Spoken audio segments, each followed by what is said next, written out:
feeding everybody in the rain.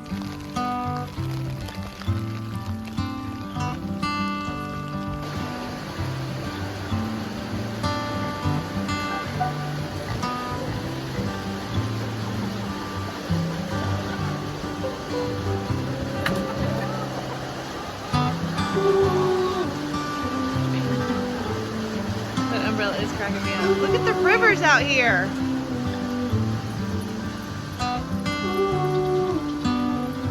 It's just straight up rivers.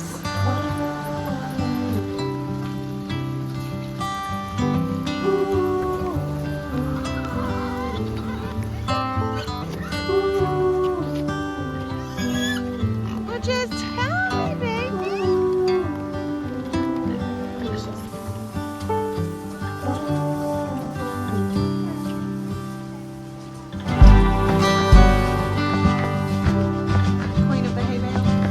So we keep our round bale here in a stall that has a gate on it. And the reason is because if you leave them to have free access to hay, they'll just eat it even when they're not hungry. And miniature donkeys and miniature horses really don't have the same amount of caloric needs that like larger horses do. And so we ration it by just putting some in a wheelbarrow and bringing it out to them. Today we're going to take it up to the upper barn because that's where I know they'll stay to keep their feet dry. And I am going to close the doors in. Our pasture looks like this, and they've all been fighting a really bad case of thrush. So keeping them in the dry sand that's upstairs in the upper barn is going to be the best thing to help us keep fighting away this bacterial infection in their hooves.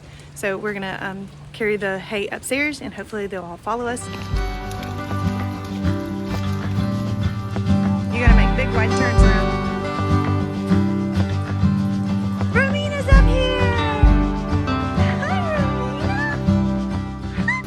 The reason that we don't want the hay to stay on the floor is because horses can develop something called sand colic, where they eat too much sand. So we try to elevate their food off of the ground so that they are not accidentally ingesting little granules of sand while they're eating hay.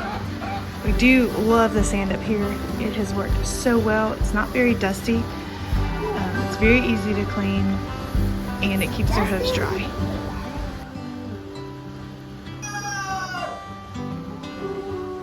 What I'm gonna do now is I'm gonna put a little bit of hay into my gorilla cart and leave some of it in here so that there's 3 feeding stations so that everybody can share.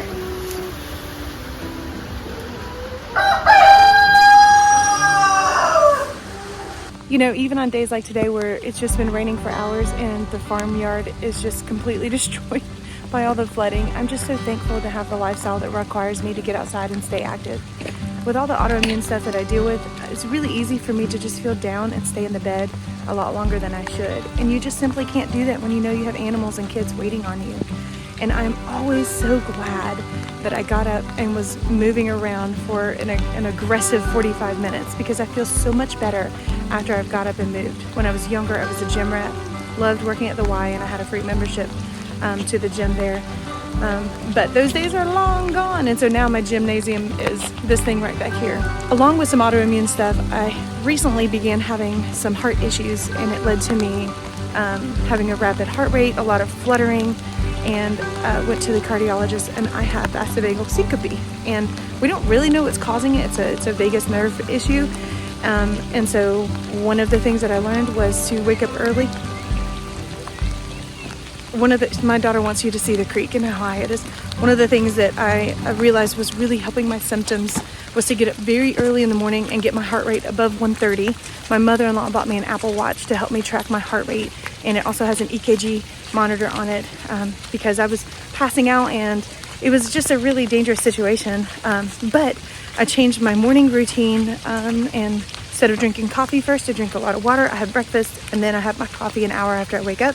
And then I get out here into the farm and I just move for 45 minutes or an hour. And once my heart rate has stayed elevated for that amount of time, the rest of my day feels so much better. So I'm just so thankful to have this homestead that pushes me to do what my body really needs me to do. Okay. I'll show them. We're here at the creek and they are dying for you to see. Holy moly! Oh, it's flooding! No, oh, you want to go check out the waterfall? Hang on, we got to feed the animals first and then we'll go see the waterfall. This is so fun. So back to what I was saying, we originally moved out here to create a healing homestead because I had a traumatic childhood that we feel like is still affecting me in my adult life.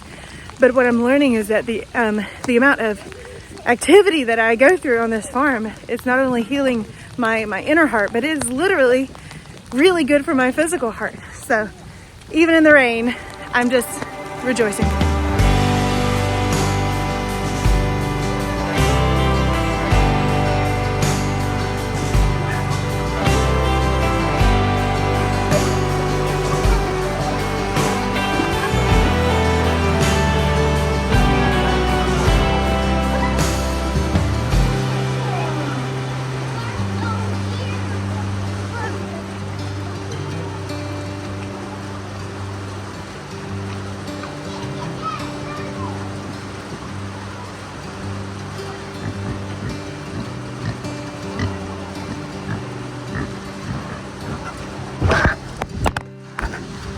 Ruh-roh! Come on! Let's get you out of that mud. Hi, baby! Do you see all the hay in here? Yumma scrumma rum! Let's close the doors.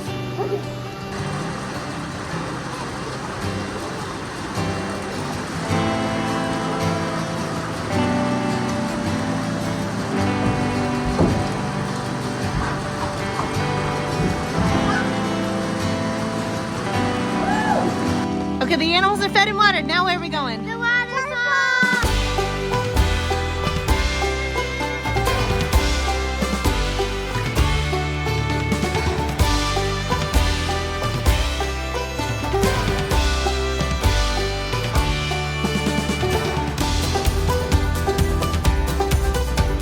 Windshield wipers.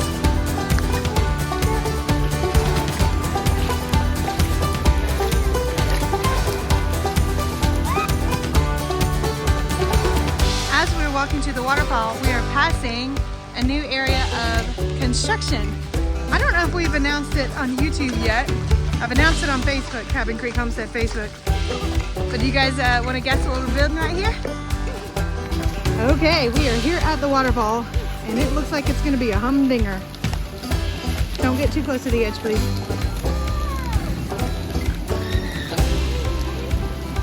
Oh my. Dang! Why is there so much rain in the world? God, Imagine that you were in an inner tube and you go over this waterfall only to run into that branch down there. I think the world looks good. Look at this bottle like stuck in the whirlpool over there. That's funny. You think it'll flow down or go back in the whirlpool? I think it's stuck in a cycle. Round and round.